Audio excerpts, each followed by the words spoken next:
오늘 본문이 좀 어렵습니다. 보통 설교할 때 이런 부정적인 단어 쓰지 말라고 배웠는데, 어렵긴 어렵습니다. 해서 약간은 좀 딱딱할 수도 있고요. 좀 강의 느낌이 될 수도 있어요. 가뜩이나 덥게 일하고 피곤하고 졸린데 너무 졸리고 어려우면 좀 주무셔도 됩니다. 만약에라도 더 궁금하시면 설교를 한번 더 보시면 될 것 같아요.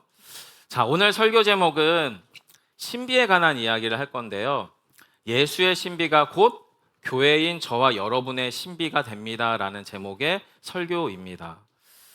바울이요, 교회를 엄청 많이 개척했거든요. 그리고 정말 유능한 선교사일 뿐만 아니라 목회자고 설교자입니다. 즉 성도들에게, 예수 믿는 사람들에게 교회가 뭐예요? 예수님은 누구죠? 이걸 끊임없이 설명해야 되는 사람이었단 말이에요. 그런 바울이 예수님과 성도, 예수님과 교회의 관계를 설명할 때마다 항상 사용했던 단어 중에 하나가 바로 요 신비라는 단어예요. 다른 말로 비밀이라고 하는 표현으로도 번역이 되기도 하고요. 또는 이것이 심오한 진리라고 공동 번역에서는 또 나와 있더라고요.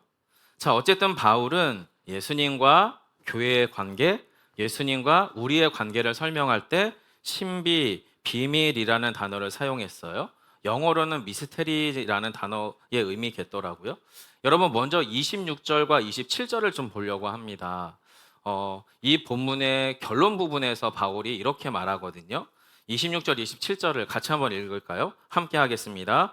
이 비밀은 만세와 만대로부터 감추어졌던 것인데 이제는 그의 성도들에게 나타났고 하나님이 그들로 하여금 이 비밀의 영광이 이방인 가운데 얼마나 풍성한지를 알게 하려 하심이라.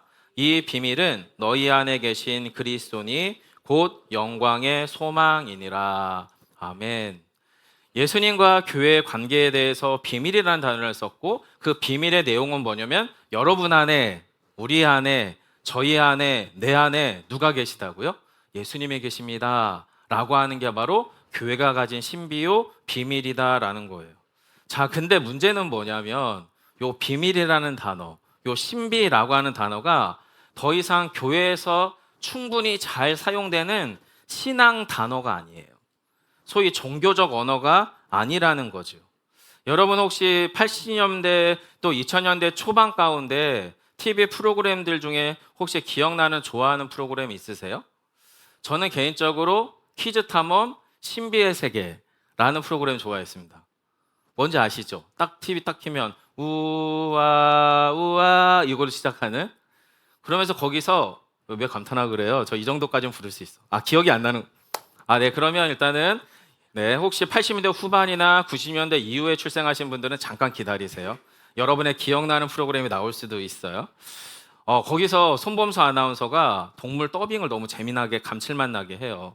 그러면서 퀴즈를 내죠. 그럼 이제 연예인들이 이런 도화지 같은 데다가 그림도 그리고 글씨도 쓰면서 게임을 맞춰요.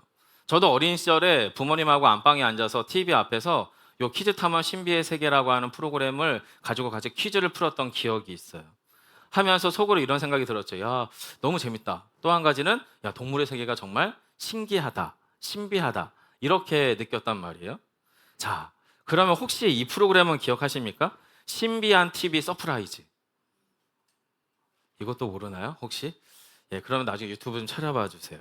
이 TV 프로그램이 MBC 건데요. 2002년부터 2025년까지 일요일 낮 시간 안방을 책임지던 프로그램이었습니다. 이게 뭐냐면 전 세계의 미스테리, 기괴한 사건 또는 역사 속 비하인드 스토리를 외국인인데 약간 한국말을 할 줄 아는 재연 배우들이 나와서 아주 어설프지만 너무 감칠맛 나게 연기를 하는 재연 프로그램이었어요. 이게 언제 나왔다고요? 일요일 낮 시간. 우리식으로 언제요? 주일 예배 때. 그래서 저는 항상 이것을 거의 생방송으로 못 보고 재방송으로 주로 봤어요. 만약에 제가 이걸 생방송으로 봤다. 그날은 어떤 날이에요? 교회 안 간 날이죠. 네, 교회 안 간 날이에요. 여러분 여기서도 정말 신기한 얘기 되게 많거든요. 뭐 초자연적인 이야기, 귀신 이야기, 유령 이야기, 뭐 버뮤다 삼각지대 뭐 이런 이야기 등등, 그리고 뭐 과학자와 관련된 무슨 신비한 스토리들이 재현 배우들의 연기 속에서 잘 나와요. 그것 외에도 너무 오래된 얘기해서 그렇지만 이해하고 들으세요. 데이비드 카퍼필드의 매직쇼라고 하는 있었어요. 이 사람이 갑자기 뉴욕 한복판에 있는 자유의 여신상을 사라지게 했어요. 어린 마음이 얼마나 놀란 줄 아세요? 미국 한 번도 안 가봤는데 막 가보고 싶은 거죠. 그리고 뭐 만리장성을 통과해. 분명히 이쪽에 있었는데 갑자기 없어지는 저쪽에서 나타나. 근데 문제는 뭐예요? 전 TV로만 보고 있었다는 거. 근데 그걸 믿고 싶어지는 거예요. 이 사람 대단하다. 또 한 사람이 있었어요. 유리 겔라. 이분이 TV에 나오면 꼭 저 같은 아이들은 주방에서 숟가락을 가지고 옵니다. 그리고 계속 같이 이렇게 문댑니다. 구부러지나 안 구부러지나. 자, 성도 여러분, 이런 우리의 세상이거든요. 무슨 말씀일까요? 이 신비라는 단어가 더 이상 그렇게 신앙적으로 신비한 느낌이 없어요. 감동적인 어떤 영적인 어떤 감흥을 불러일으키지 않아요. 그저 그냥 흥미롭고 재미있는 일이 신비, 또는 무언가 영험하고 초자연적인 이상현상들을 떠올릴 때 우리는 자연스럽게 신비라는 단어를 떠올리게 돼요. 요즘 프로그램 중에 하나가 뭐냐면 아예 대놓고 무당들이 나오셔서 점을 보는 프로가 있어요. 이 종편 채널 중에서. 안 봐지게 되긴 하더라고요. 근데 그런 게 공공연하게 TV에서 나올 정도로 우리는 꽤나 이성적이고 합리적이라고 이야기하지만 동시에 이런 종류의 신비에 꽤나 반응하고 그런 자극에 자연스럽게 젖어 있는 게 우리인 것 같다라는 거예요. 게다가 여러분, 우리 자녀들 방금 사랑스럽게 찬양하고 내려간 우리 아이들이 보는 만화 영화 중에 일본에서 만든 만화 영화가 있어요. 그게 국내에서는 신비 아파트라는 제목으로 번역된 만화 영화거든요. 여기서 신비가 누굴까요? 질문이 이상하죠. 왜 신비인데 누구라고 질문했냐? 이 신비라고 하는 캐릭터가 신비 아파트라고 하는 세계를 살아가고 있는 100년 조금 넘은, 100살 조금 넘은 도깨비예요. 도깨비. 이 신비라고 하는 캐릭터의 이름이. 그리고 이 신비가 인간 친구들하고 함께 고스트볼을 비롯한 여러 가지 장착 무기를 통해서 여러 종류의 유령, 여러 종류의 요괴, 여러 종류의 귀신들을 쳐서 이겨나가는 일종의 어린이판 테마 영화가 바로 이 신비 아파트입니다.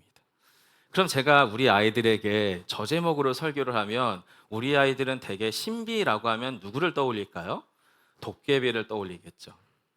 그만큼 여러분, 이 신비라는 단어는요, 우리에게는 이제 매우 이질적인 단어이고 언어가 돼버렸어요. 만약에라도 바울이 2000년 전에 이 신비라는 단어, 비밀이라는 단어가 이런 의미로 다시 제자리로 되돌아갈 줄 알았더라면 어쩌면 저는 예수님과 교회의 관계를 굳이 이 신비라는 단어를 사용하지 않았을 것 같습니다.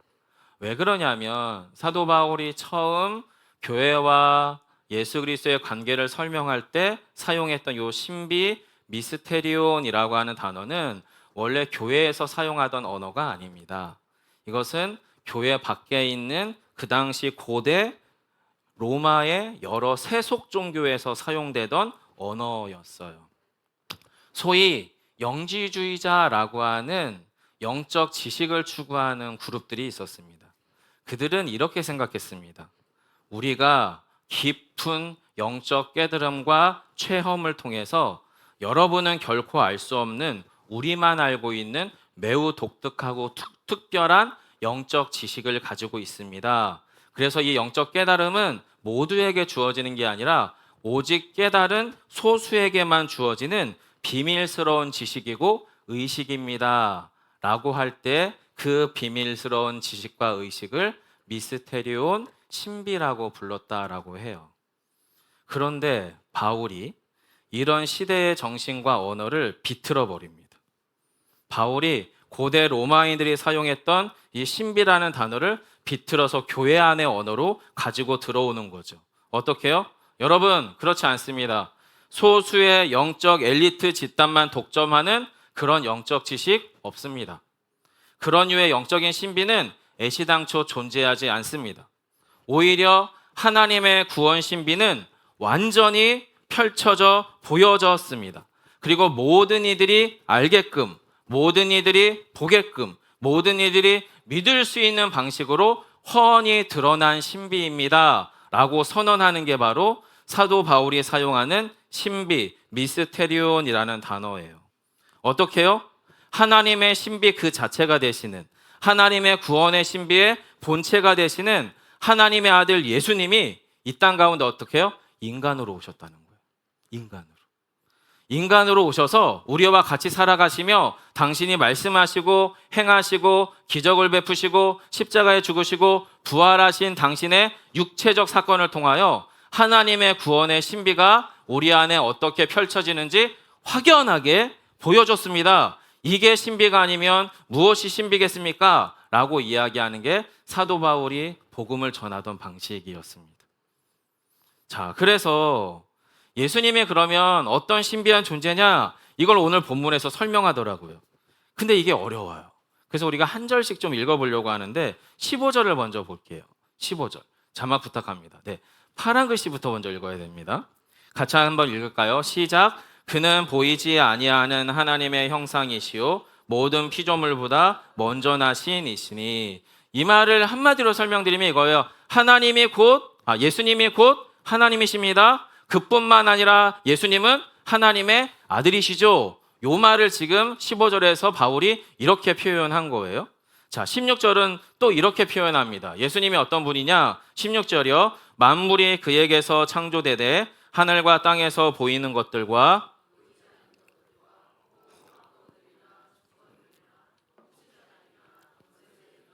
만물이 다 그로 말미암고 그를 위하여 창조되었고. 자, 이 말은 이런 의미예요. 예수님은 여러분 창조하시는 분이십니다. 뿐만 아니라 모든 보이는 창조물과 모든 보이지 않는 창조물들을 친히 창조하신 만물의 주인이십니다 라고 지금 설명하시는 거예요. 그리고 17절에서 한 번 더 예수님을 이렇게 소개합니다. 한 번 더 읽을게요. 또한 그가 만물보다 먼저 계시고 만물이 그 안에 함께 섰느니라. 아멘. 무슨 이야기죠? 만물을 지으신 창조주이시기 때문에 예수님이 모든 피조 만물보다 먼저 존재하셨고, 먼저 존재하신 그 주님이 지으신 모든 만물들은 주인이 예수님이기 때문에 그 만물 안에는 주님을 발견할 수 있는 예수의 신비가 그 만물 속에 깃들어져 있습니다 라고 이야기하는 거예요. 문제는 뭐예요? 말로는 정리를 제법 했는데 이게 도대체 뭔 말인지, 이걸 도대체 내가 무슨 의미로 받아들여야 되는지, 이게 도대체 내가 먹고 사는 문제에 무슨 상관이 있는지, 내가 이걸 제대로 알고 있고 믿고 있기는 한지 알 수가 없잖아요. 바울이 설명은 했는데, 그래서 이걸 저와 여러분이 이해할 수 있는 쉬운 언어로 제가 다시 한번 표현했지만 머리로는 알겠어요. 근데 이게 도대체 무슨 말이고 무슨 의미겠어요? 그래서 바울이 설명하는 거예요. 이런 예수님이 우리 안에 오셔서 우리를 위하여 무엇을 행하셨으며, 우리는 그분과 어떤 관계이며, 주님은 우리를 통하여 무엇을 하기 원하시는지를 눈으로 볼 수 있는 시청각 자료, 지금 눈에 보이는 자막처럼 예수님이 어떤 분이시고 우리를 위하여 무엇을 하셨고 우리를 통하여 무엇을 하기 원하시는지를 눈으로 보여주는 존재가 있는데, 그 견본주택, 그 시청각 자료가 뭐예요? 예수의 몸인 교회라는 거예요. 교회라는 거죠. 요거 조금 이따 보여주시면 돼요. 고맙습니다. 여러분, 저는 이 부분까지를 전도사 때 책으로 배웠다가 부목사 때 다시 책으로 읽을 때에 다르게 들어오기 시작했습니다. 무슨 이야기냐면, 이런 교회라면 정말 한번 해보고 싶다. 이런 교회 정말 좀 제대로 경험하다가 죽었으면 좋겠다. 이런 마음이 제 안에 깊이 들어왔어요. 무슨 이야기죠, 성도 여러분? 진짜 교회를 보면, 또는 진짜를 추구하는 교회를 보면 그 교회 안에서 예수가 보인다는 거예요. 우리가 예수를 보이려고 발버둥 칠 필요가 없이 우리가 진짜 예수의 사람, 예수의 교회가 되면 우리를 통해 세상과 사람은 예수를 본다라는 거예요. 더 정확하게는 뭐죠? 예수 그리스도에게 제대로 연결된 교회라면, 예수 그리스도에게 제대로 반응하는 교회라면, 예수 그리스도에게 제대로 반응하며 움직이는 교회라면 거기에서는 예수가 보인다는 거예요. 진짜 예수의 교회를 보면 그 교회의 성도들이 나는 못 믿는데 저 사람들은 예수를 진짜 하나님의 아들로 믿는 사람들이라는 거예요. 이상하잖아요. 난 못 믿겠는데 저들은 믿어요. 그럼 질문해 볼 수 있는 거죠. 난 못 믿겠는데 왜 쟤네들은 믿는 거지? 어떻게 저 말도 안 되는 말을 진짜로 믿고 진짜처럼 살아가지? 이게 도대체 무슨 일이야? 라고 하는 질문이 생긴다는 거예요. 즉 진짜 예수를 믿는 사람들이 있는 진짜 교회를 보면 그 교회 안에서 아, 예수님이 하나님의 아들일 수도 있나 보다 라고 보인다는 거예요. 마찬가지 원리죠. 예수를 만물의 주인으로 고백하는, 그래서 그 고백에 맞추어 살아가는 성도들과 교회를 보면서 나는 도무지 못 믿겠거든. 세상은 나를 중심으로 살아가야 되고 나의 욕망들이 충족되는 방식으로 살아가야 되고 혹여 내 욕망을 충족하는 데 방해가 된다면 가족이든 이웃이든 동료든 간에 내가 어떤 방식으로 수단과 방법을 가리지 않고 내 세상을 구축하는 게 세상의 질서로 배웠는데, 어떤 종류의 사람들은, 교회 안에 모여있는 그 어떤 사람들은 만물의 주인이 내가 아니라 그 만물의 주인이 예수라는 것을 믿고 살아감으로 말미암아 진짜 만물의 주인이 예수인가? 라는 질문을 던져줄 수 있다라는 거예요. 예수가 내 안에 거한다는 것을 확신하는 성도와 교회들의 삶의 방식을 통해 세상과 사람들이 진짜 이 만물 안에, 이 세상 안에 예수가 계신가 보다 라는 것을 보게 되고 알게 된다라는 거죠. 왜 그렇습니까, 성도 여러분? 내 안에 거하시는 예수 그리스도를 따라 한 명의 성도가, 하나의 교회가 예수의 정신으로 작동되기 시작해요. 예수의 마음을 품기 시작해요. 내가 원하는 방식으로 내 종류의 사랑이 아니라 그분의 사랑을 아주 조금씩 실천해 가기 시작해요. 조금씩 성취해 가기 시작해요. 그 행함 속에서 누가 보이겠습니까? 제가 보이겠습니까? 여러분이 보이겠습니까? 아니요, 그 안에 예수가 보이는 거죠. 이 영적인 역동성을 한마디로 정리하면 이렇게 됩니다. 이제 보여주시면 됩니다. 어려운 말이지만 천천히 한번 읽어보겠습니다. 함께 읽겠습니다. 시작. 예수는 보이는 교회의 보이지 않는 머리이며 교회는 보이지 않는 예수의 보이는 몸입니다. 무슨 얘기예요?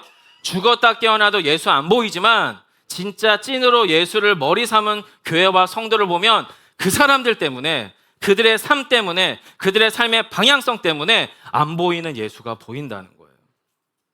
반대로 교회는 절대 보이지 않는 예수를 세상 가운데, 사람들 가운데, 가족들 가운데, 이웃들 가운데 진짜 내 몸으로 보여주는 예수의 몸이라는 거예요.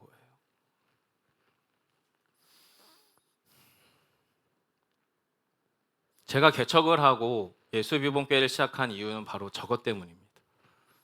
물론 너무 거창하고 너무 이상적이에요. 너무 비현실적입니다. 하지만 적어도 제가 처음 목회를 할 때는 몰랐던, 하지만 개척에 대한 고민을 할 때쯤 찾아온 이 골로새서의 말씀은 저의 삶의 체계와 질서를 완전히 깨부셨습니다. 물론 저도 욕망을 반응합니다.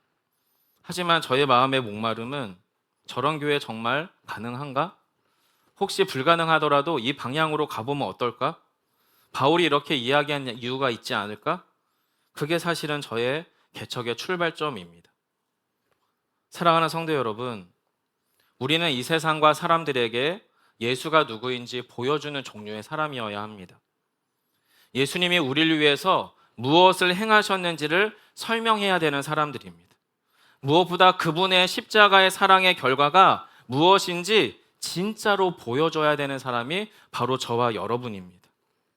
우리야말로 세상과 사람들이 볼 수 있는, 세상과 사람들이 알 수 있는, 세상과 사람들이 맛보고 만지고 느끼고 감각할 수 있는 예수님의 몸이어야 합니다. 이 놀라운 선언을 우리 삶에 적용하면 이런 말이 됩니다. 예전 정가시 목사님도 이런 표현을 쓰셨는데요. 세상은 우리를 통해 예수를 봅니다. 나의 배우자는 나를 통해 예수를 봅니다. 나의 자녀는 나를 통해 예수를 봅니다. 나의 교우는 나를 통해 예수를 봅니다. 나의 이웃은, 나의 동료는 나를 통해 예수를 봅니다. 만약에 저희가 자기 욕망과 예수를 함께 섬기는, 재물과 하나님을 동시에 섬기는 그런 그리스도인으로 누군가에게 비춰진다면 우리는 그런 예수를 보여주는 거겠죠. 내 상처, 내 열등감, 내 자존감, 나의 상한 감정에 반응하는 그리스도인으로서의 삶을 살아간다면 우리는 그런 예수를 보여주는 거겠죠. 그런 예수가 틀리냐? 보여주니까 틀린 건 아니겠죠. 하지만 성경에는 그런 예수는 존재하지 않습니다. 내가 만들어 놓은 예수지. 성경 어디에도 존재하는 예수가 아닙니다. 그래놓고 우리가 예수님 만나서 주님 저 열심히 살았는데요. 여러분 그럼 우리가 무슨 이야기 들을까요? 그래 열심히는 살더라. 근데 네 삶에서 나는 안 보이던데. 저는 그 대답 받을 것 같습니다. 사랑하는 성도 여러분, 바울은 예수님과 교회의 신비에 제대로 눈뜬 사람이었던 것 같습니다.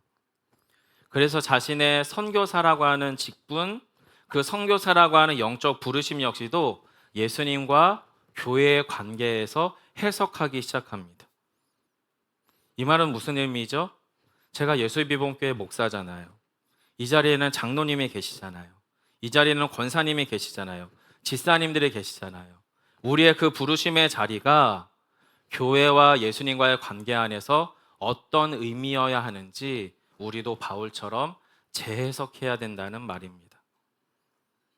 성도 여러분, 그렇다면 우리가 교회 안에서 그리고 우리의 가정과 여러 공동체 안에서 영적인 직분자로 살아간다는 건 어떤 의미일까요? 바울은 그 얘기를 하고 있습니다. 오늘 본문에서. 진짜 영적인 직분자는 이렇대요. 첫 번째, 하나님의 기뻐하시는 뜻을 깨달아 아는 사람이며 그 하나님의 기뻐하시는 뜻을 깨달아 알므로 그 뜻과 그 부르심에 반응하는 사람이라고 얘기합니다.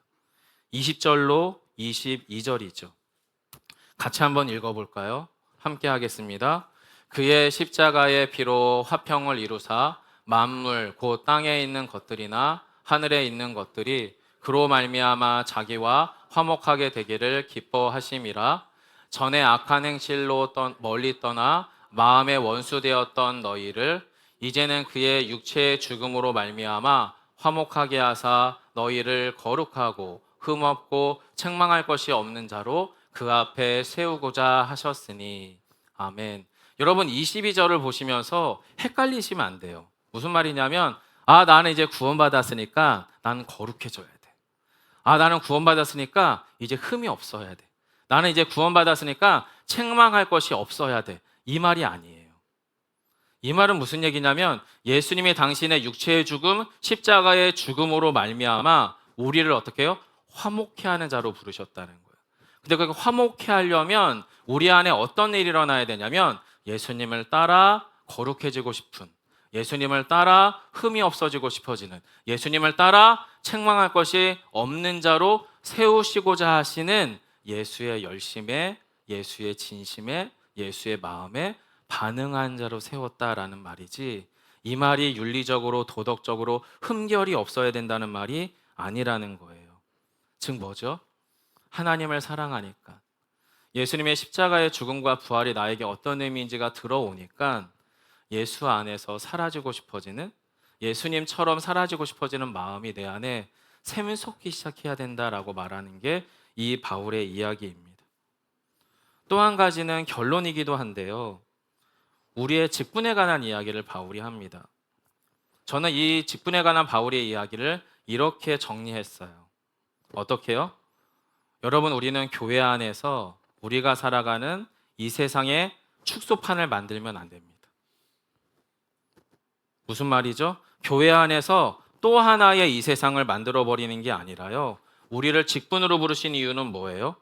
하나님 없는 자처럼 살아가는 이 세상 속에서 하나님으로 가득한 하나님 나라의 견본 주택을 만들라고 우리에게 직분을 주셨다는 거예요. 우리에게 부르심을 주셨다라는 거죠. 그게 여러분 마지막 23절로부터 25절입니다.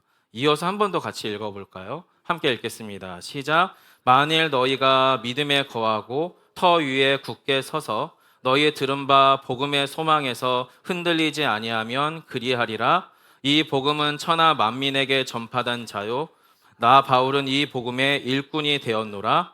나는 이제 너희를 위하여 받는 괴로움을 기뻐하고 그리스도의 남은 고난을 그의 몸된 교회를 위하여 내 육체에 채우노라. 내가 교회의 일꾼 된 것은 하나님이 너희를 위하여 내게 주신 직분을 따라 하나님의 말씀을 이루려 함이니라. 아멘. 성도 여러분, 저는 이 본문으로 말씀을 준비하면서 또 예전에도 한번 이런 질문을 한 적이 있었어요. 바울 대단한 인물이잖아요. 개척한 교회가 엄청 많잖아요. 그럼 여러분 그 교회 중에 특히 에베소 교회 같은 교회, 고린도 교회 같은 교회, 초대형 도시 안에 있는 그야말로 메가처치가 될 만한 교회거든요. 그러면 쉽게 이해하면 내가 이 정도 수고하고 땀 흘리고 죽을 만큼 목숨 걸고 교회 세웠으니까 저라면, 제가 바울이라면 그런 탁월한 영적 재능과 직능, 은사를 가지고 대형 교회 목회자나 대형 교단을 형성해서 총회장 같은 거 할 것 같은데 왜 안 하죠? 왜 안 했을까요, 바울은? 제가 지금 그분들을 비난하겠다는 말이 아니에요. 그분들이 나쁘고 틀렸다 이 말씀을 드리려는 게 아니라 왜 이 사람은 안 했냐는 거예요. 그 누구보다 대단한 인물이 분명해 보이는데. 다른 건 모르겠지만 분명한 사실은 뭐냐면 바울에게는 내가 대형 교회 메가처치의 당회장 목사가 되는 것이나 대형 교단을 설립하고 총회장이 되는 것보다 훨씬 더 중요한, 훨씬 더 우선스러운 뭔가가 있었던 것 같아요. 그러니까 안 했겠죠. 다른 건 모르겠지만 그런 모습을 추구하는 것보다 훨씬 더 중요하고 우선적인 것이 있었던 사람인 것은 분명해 보입니다. 그게 뭘까요? 지금 골로새서에서 바울이 그 얘기하고 있잖아요. 예수의 몸이 되는 이 땅의 교회가 교회의 머리 대신 예수님에게 온전히 연결될 수 있다면 나는 그들을 위한 고난을 내 기쁨으로 채우겠습니다 라고 얘기하잖아요. 적어도 바울 자신은 그런 일반의 방식하고는 다른 방식의 결정을 내려야 되는 것 아닌가를 눈뜬 사람이라는 거예요. 바울이 선교하고 바울이 설립한 교회가 진정한 교회가 되기 위해서라면 골로새 교회 교인들이 진짜 교회가 되기까지 당하는 괴로움을 기뻐하겠다는 거예요. 그리고 몸된 교회를 위하여 예수의 남은 고난을 내 몸에 채우겠다는 결정을 합니다. 그리고 그게 내가 주신 직분을 따라 내게 주신 영적 직능을 통해 하나님의 말씀이 이루어지는 길이라고 확신해요. 너무 이상적입니다. 너무 비현실적입니다. 너무 설득력 없습니다. 왜요? 그렇게 하기가 싫으니까. 저부터도. 근데 여러분, 제 안에는 가장 큰 진통이 뭔지 아십니까?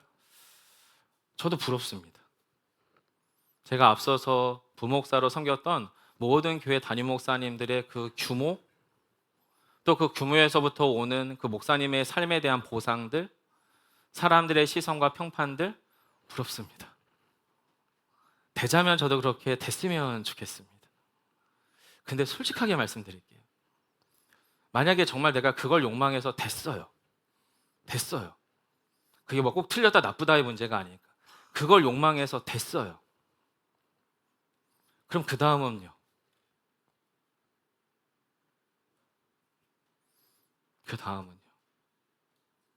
만약에 주님이 주시는 부르심을 따라 그렇게 가다가 결과적으로 그렇게 되는 거야 뭐 그럴 수 있다 쳐요.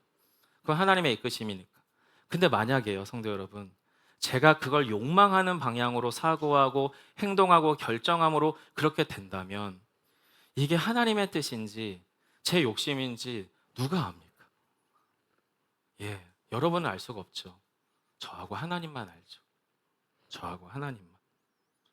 문제는 이 부분이 제 안에 들어온 거예요. 이 부분.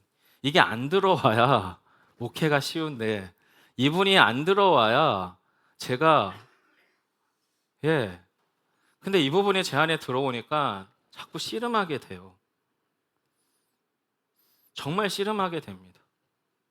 주님이 원하시는 복음의 가정이 무엇인지, 주님이 원하시는 복음적 교회가 무엇인지, 주님이 원하시는 복음적 성도가 무엇인지 자꾸 질문하게 됩니다. 자꾸 씨름하게 됩니다. 너무 이상적이고 너무 비현실적이고 전혀 와닿지 않는 이야기인데 정말 그렇게 한번 해보고 싶은 거예요. 근데 문제는 뭐예요? 지금 내가 힘들어 죽겠는데, 내가 먹고 살기 힘들어 죽겠는데, 나 아파 죽겠는데, 나 상처받아 힘들어 죽겠는데 무슨 예수의 고난을 채우고 무슨 교인들의 어려움을 나의 기쁨으로 삼아요. 하지만 만일이라도 우리 중에서 누군가가 이 방향성에 조금씩 눈뜬 채로 그 눈뜬 시선을 따라 가정에서 이런 결정을 할 수 있다면, 바울처럼 교회에서 이런 결정을 할 수 있다면, 여러분, 그래서 우리의 가정과 교회와 우리의 삶의 현장에 예수로 충만해지고 화평이 가득해질 수 있다면 어떤 일이 일어날까요? 어떤 일이 일어날까요? 그럼 우리가 뭘 하지 않아도 예수가 보일 것 같습니다. 예수가 진짜 보일 것 같습니다. 저희 교회에 되게 몸이 불편하신 분이 계세요. 계속 병원을 왕래하시죠. 그분에 대한 상황들을 어느 몇 분 권사님은 너무 잘 아세요. 그래서 우리끼리 내부적으로 내린 결론은 더 이상 우리가 할 게 없다. 이제 딸에게 맡기자. 이게 너무 논리적이고 합리적이고 타당한 말씀이십니다. 우리가 해드릴 수 있는 게 별로 없어요.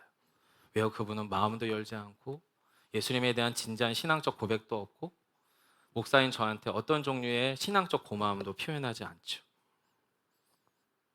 그래서 어떤 권사님은 저한테 그만큼 했으면 됐다고도 얘기하시는 것 같아요. 근데 성도 여러분, 그게 안 됩니다.